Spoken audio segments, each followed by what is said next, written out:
You don't like the way we pay our fighters? Too fucking bad. Go start another MMA organization and you go fucking figure out how to do it. And you can pay them $10 million a fight, $30 million a fight, whatever you want to do. So after Dana White made some truly fiery remarks about UFC fighters, it didn't take long for the light heavyweight division to make their huge, decisive move. Furious and absolutely fed up. These fighters united with a massive announcement, one that would literally shake the UFC to its very core. They were jumping ship.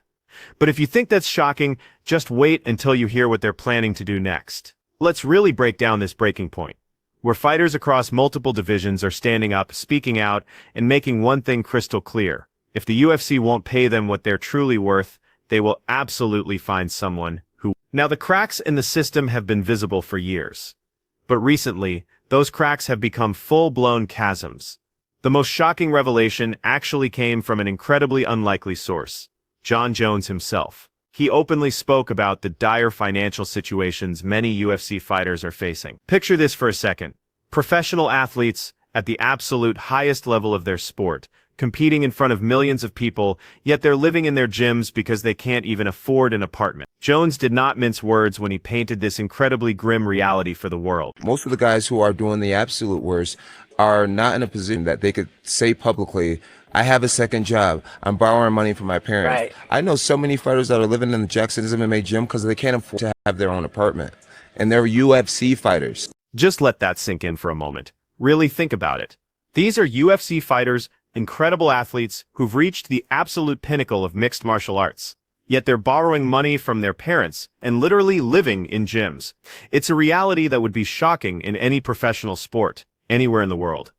But in an organization generating approximately $1.4 billion in revenue in 2024, that's nothing short of scandalous. But Jones actually went even further, touching on something much deeper, the profound idea that some injustices are truly worth sacrificing everything for. And if I have to have a bad relationship with Dana, sit out for 2 years, 3 years, to bring light to what's happening. And he explicitly stated, let's not sit out for two years to bring life to a... What's happening then these are the things that people remember you for more than winning belts. Now, this isn't just talk. It's a powerful philosophy that's spreading like wildfire right through the entire UFC roster. Fighters are truly beginning to realize that their legacy might not ultimately be defined by championship gold, but rather by whether they actually stood up for real change when it mattered most. The most powerful statement any fighter can make isn't just delivered in a press conference. It's made with their feet, by walking right out the door.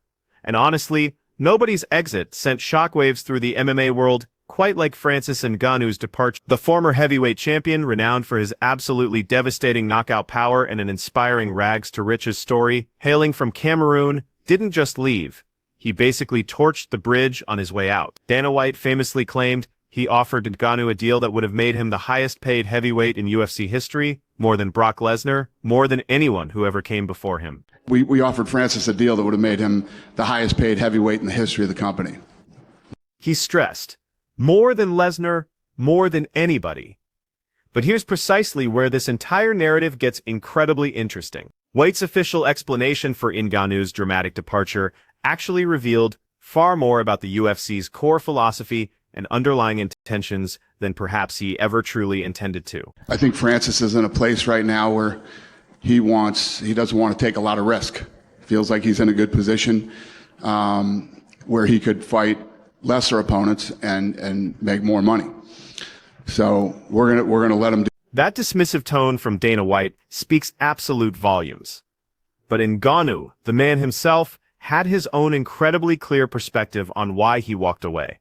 And believe me, it wasn't just about taking easy fights. No, it was profoundly about respect, about genuinely being valued for his immense talent, and honestly, about a pay structure that simply didn't make any logical sense at all.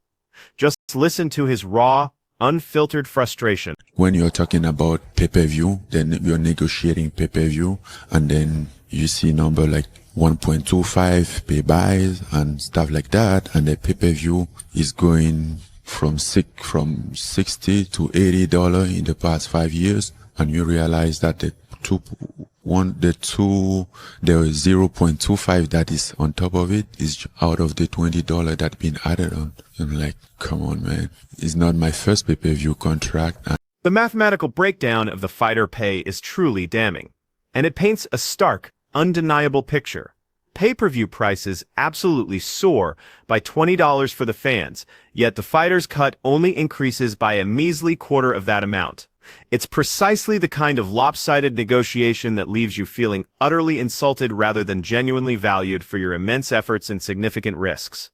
Ngannou himself went on to explain further, emphasizing this glaring discrepancy. It wasn't even about the money, even how he was structured, even how he was. I'm like, this doesn't make sense. You know, I went home and I was so, I don't know, frustrated.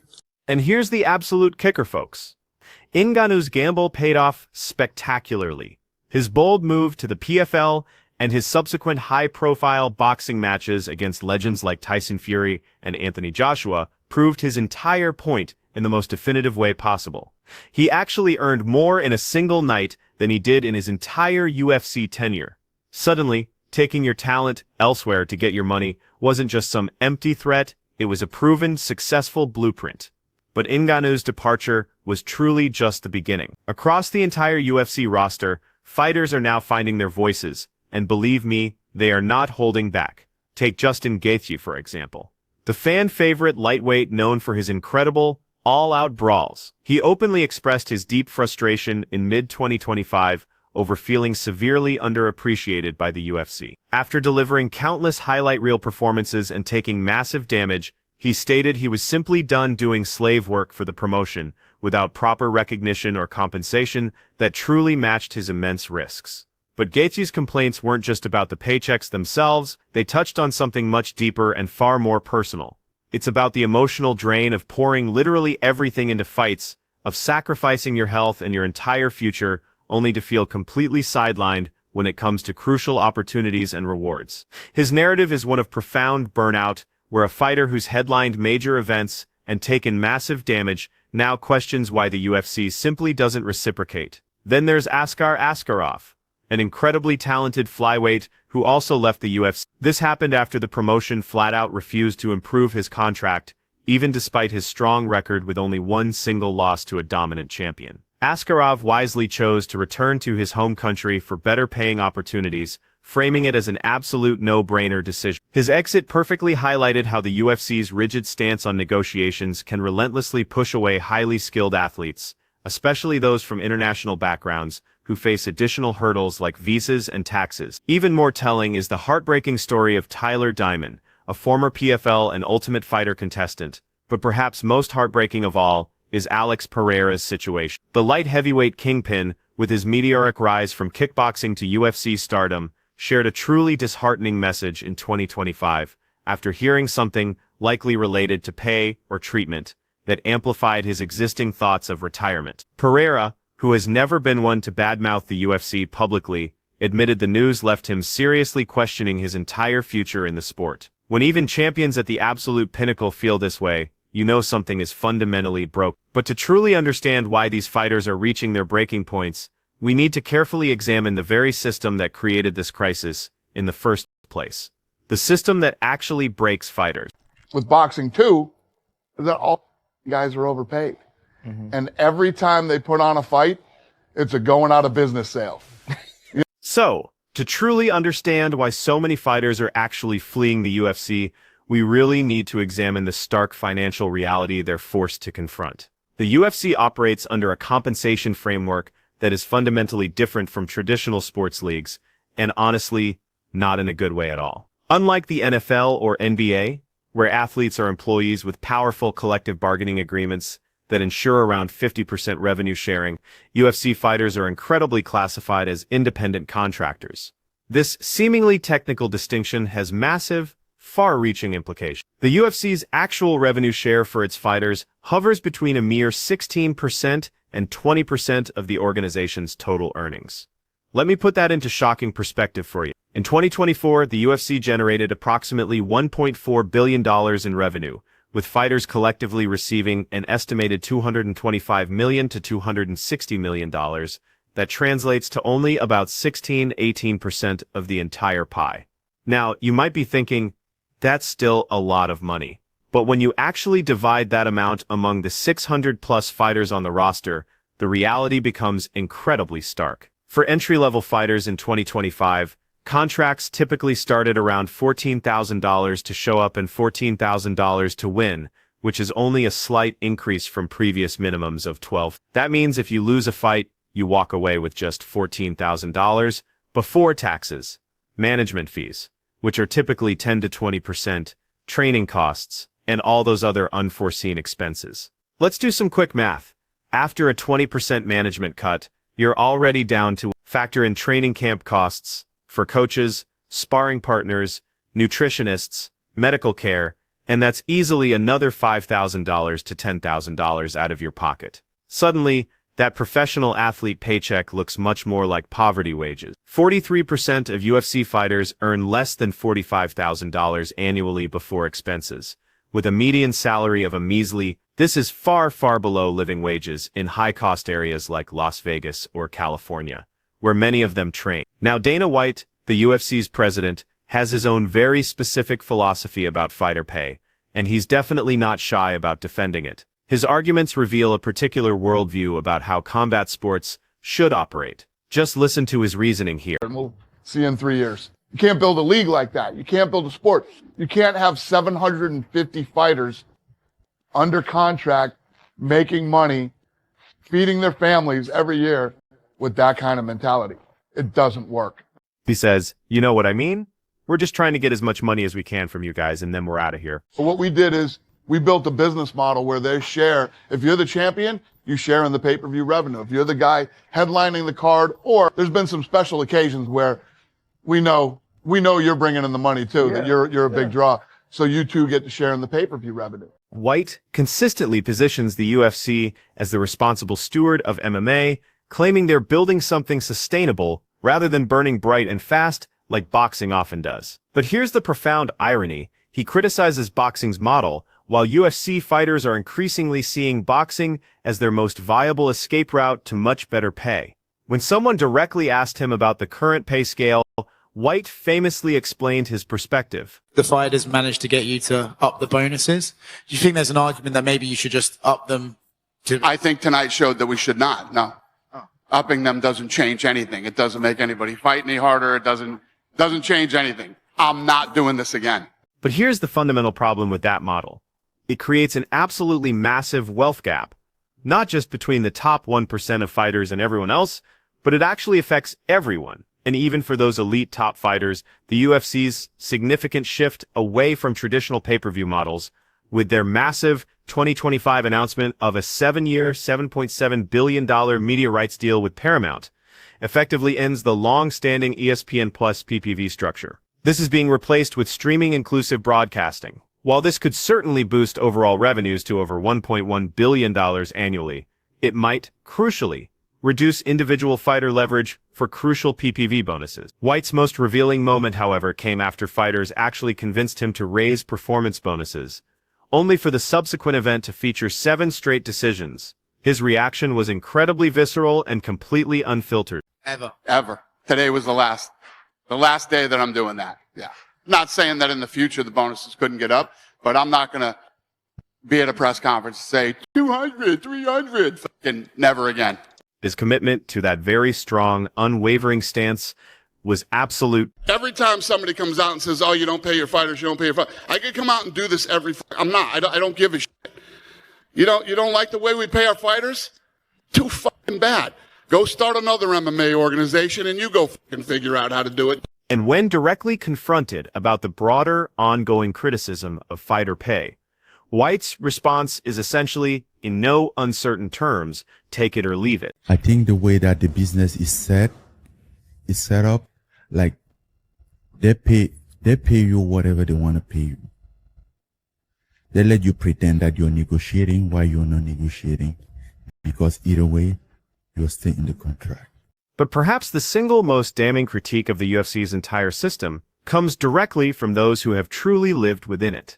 Francis Ngannou didn't just leave the promotion, he actually pulled back the curtain on how the negotiation process actually works. for fighters, or more accurately, how it doesn't work. In a truly revealing conversation, Ngannou clearly explained the illusion of negotiation that so many fighters are forced to face. Let's say 40 months contract.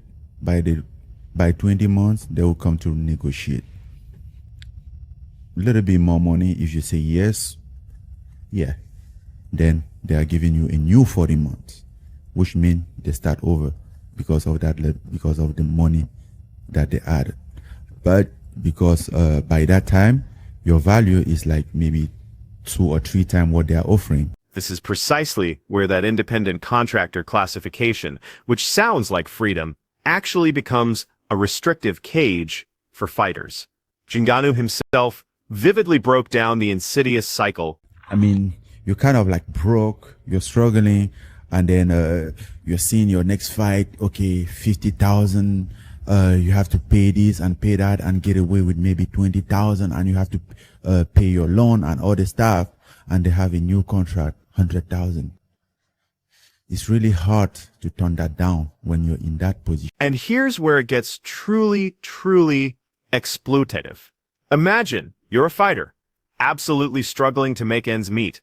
You're about to get $50,000 for your next fight, money you desperately need just to survive. Then the UFC comes in and offers you a new contract with $100,000 per fight, which sounds amazing, right? But there's a huge catch. It completely resets your entire existing deal. Ngannou vividly described this cunning trap. That's not your value, but you see, the system is deliberately designed to keep fighters in a state of constant financial precarity, so they're in a position where they simply can't afford not to take whatever's offered, making true negotiation impossible. okay, so this is the thing.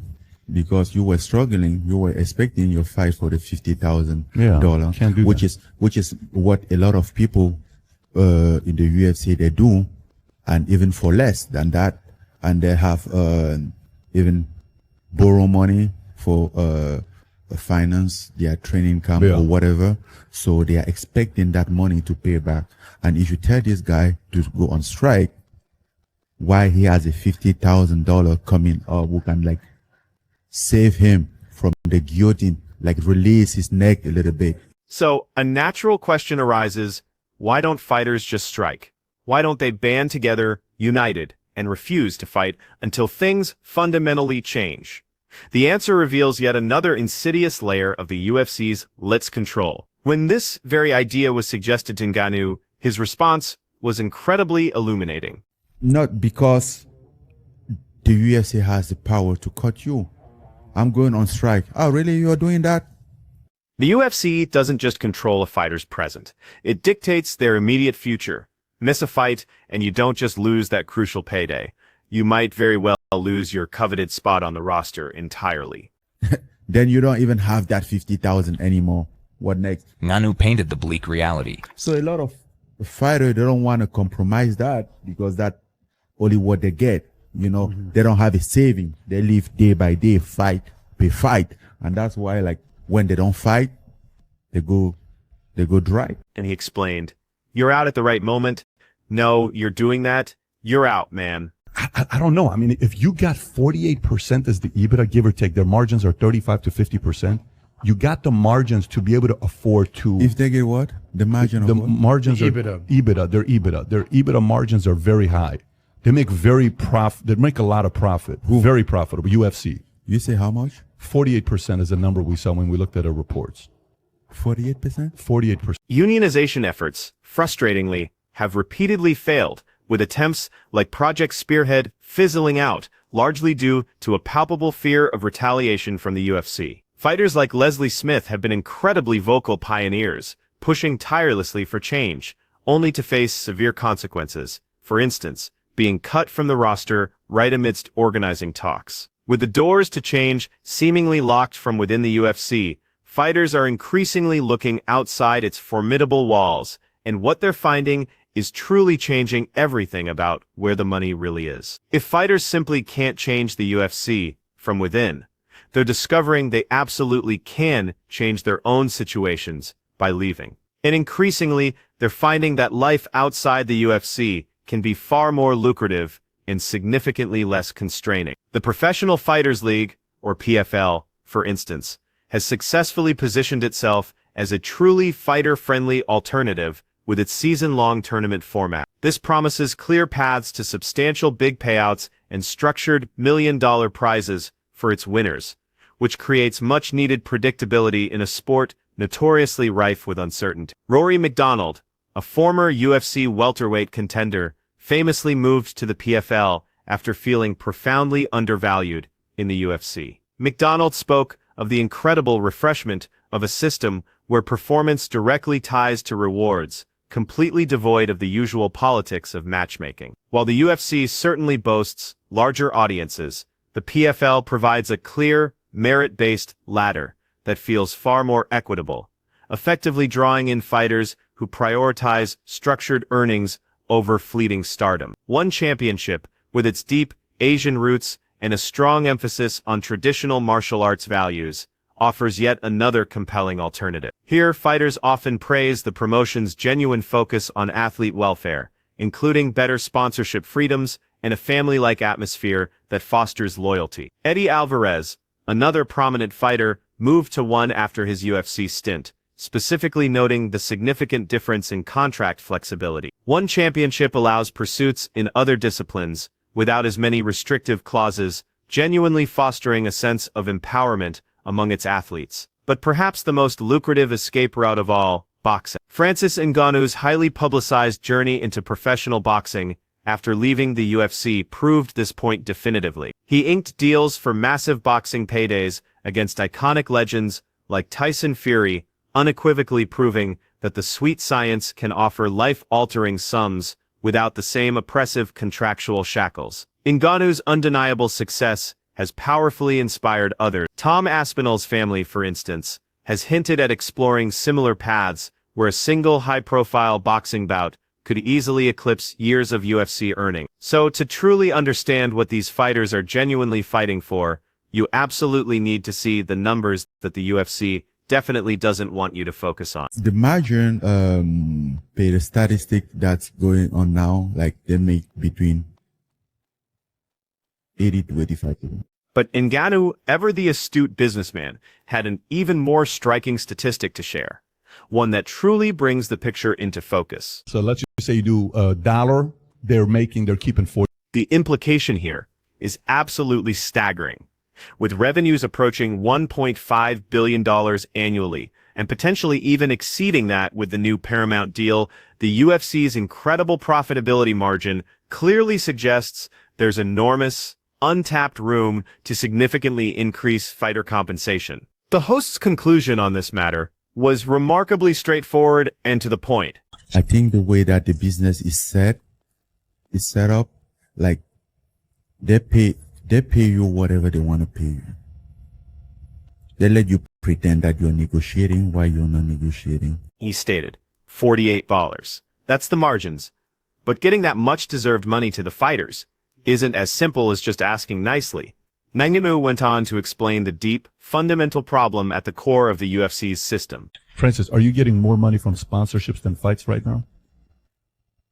Okay. Is it 4, 5, 10 times more? Is it 10 times more? In 2025, something truly unprecedented actually happened in UFC history. A massive $37.25 million antitrust lawsuit settlement was officially approved. This settlement was designed to compensate fighters for alleged wage suppression that occurred between This wasn't just any settlement, it was a profound legal acknowledgement that something had been fundamentally wrong with how the UFC treated its fighters. The lawsuit itself traced all the way back to 2014, when former fighters like Kung Lei and Nate Quarry bravely filed suit, accusing the UFC of antitrust violations. These violations stemmed from practices like aggressively acquiring rival promotions and then enforcing exclusive deals that effectively prevented athletes from seeking better opportunities elsewhere. Over the years, this effort evolved into a powerful class action lawsuit, ultimately representing over 1,000 fighters who competed in UFC events during that contentious period. When the settlement was finally finalized in February 2025, fighters began receiving their long-awaited payment. For veterans like Eddie Alvarez, the announcement brought a mix of emotions. He publicly saluted the tireless attorneys and courageous fighters for their decade-long effort, but he also lamented that the total amount still fell short of what he believed was truly deserved. Still, around 35 fighters received more than $1 million, and about 100 fighters received over $500,000, with these payouts being rightly described as life-changing by the attorneys involved. The settlement also introduced some operational changes.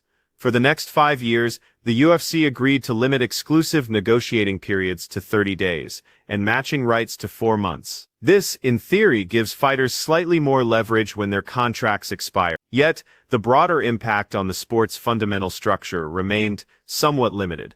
There were no mandatory revenue-sharing increases, no immediate union formation, and critically, no dismantling of the independent contractor model. So where does this truly leave us? The answer lies in understanding that the UFC's dominance, while formidable, isn't absolute. It's largely sustained by the fighters' acceptance of the status quo, and that acceptance, thankfully, is now crumbling. When Francis Ngannou was asked if he was earning more from sponsorships than from his actual fights, his answer was incredibly telling. But the immense potential was undeniably there, the very real possibility of building significant wealth outside the UFC's tightly controlled ecosystem. The conversation continued, and the question arose, it could be, if I'm a company, can I hire you to do a commercial on TV? Can I do that? This represents a fundamental, crucial shift in how fighters are beginning to think about their entire careers. The UFC platform can indeed enable fighters to build powerful personal brands, but increasingly, fighters are realizing that this platform has immense value far beyond what the UFC pays them directly. The monumental 2025 announcement of the $7.7 billion Paramount Media rights deal represents a critical juncture in this ongoing saga. Dana White, predictably, promised that fighters would greatly benefit from this windfall, confidently claiming, "We don't hoard that money." However, history strongly suggests that skepticism is warranted here. Analysts currently predict that while base pays may rise by about $60 million in renegotiated guarantees for top fighters, the overall fighter revenue share could actually dip to a mere 15%, even with a nominal 33% increase in total pay. The harsh reality is that without truly structural changes, without a union, without mandatory revenue splits, and crucially without employee classification, the fundamental imbalance will absolutely persist. But what is definitively changing is fighters' willingness to accept that imbalance any longer. Recent endorsements, like the SEIU labor union supporting the Ali Act expansion to MMA, offer genuine glimmers of hope, aiming to curb the UFC's deeply entrenched monopsony power that so effectively suppresses negotiations. Additional pressures are mounting as well. Consider this: college NIL deals, offering between $100,000 to $400,000 for top wrestlers, are actively diverting promising talent from MMA pipelines, thus pressuring the UFC to adapt or risk losing the very next generation of talent. Comparisons with other major sports become stark when you truly consider them. In boxing, elite fighters often retain a staggering 60%. The NFL splits nearly 50% with its players, including comprehensive benefits like health insurance and pensions, which are conspicuously absent in the UFC, where fighters must cover their own medical costs. A hypothetical, unionized UFC with 50% revenue sharing could yield an average annual pay of $700,000 for non-champions, tiered from $450,000 for newcomers, to an impressive, but perhaps the most powerful tool fighters possess isn't strikes or lawsuits. It's quite simply their feet. Every Francis Ngannou who courageously walks away and succeeds elsewhere sends an undeniable, powerful message. Every Justin Gaethje who speaks out boldly empowers others. Every Tom Aspinall, whose family hints at lucrative boxing opportunities, reminds the UFC that their monopoly on talent is far from guaranteed. The emphatic announcement, "We'll get our money elsewhere," isn't coming from a single division or a unified strike. No, it's coming from individual fighters, one courageous decision at a time, slowly but surely building into an unstoppable movement. It's John Jones talking about standing up for younger fighters as a crucial part of his legacy. It's Francis Ngannou unequivocally proving you can make more money outside than inside. It's Justin Gaethje declaring he's done sacrificing without fair reciprocation. It's Alex Pereira openly questioning his future after disheartening news. The UFC built an empire on the backs of fighters who felt they had nowhere else to go, but the world is rapidly changing. Alternatives are emerging, and they are powerful. Boxing becks with massive purses. The PFL offers clear tournament structures and much clearer paths to substantial earning. One championship provides flexibility and genuine respect, and fighters are rapidly learning to leverage their personal platforms for sponsorships that now dwarf their actual fight purses. The 2025 antitrust settlement provided retroactive justice, yes, but it doesn't guarantee future equity. That will only truly come when enough fighters realize their collective power, or when enough of them simply walk away towards demonstrably better opportunities. The UFC's $11.3 billion valuation is built entirely on fighter talent, and without fighters willing to step into that octagon, that value evaporates into thin air. Because one thing is becoming crystal clear, fighters are done waiting for the UFC to value them. If the UFC won't pay, they will get their money elsewhere, and they are proving every single day that elsewhere is absolutely willing to pay. Thank you for watching. If you enjoyed watching this video, click on one of the boxes playing on your screen to watch more similar content.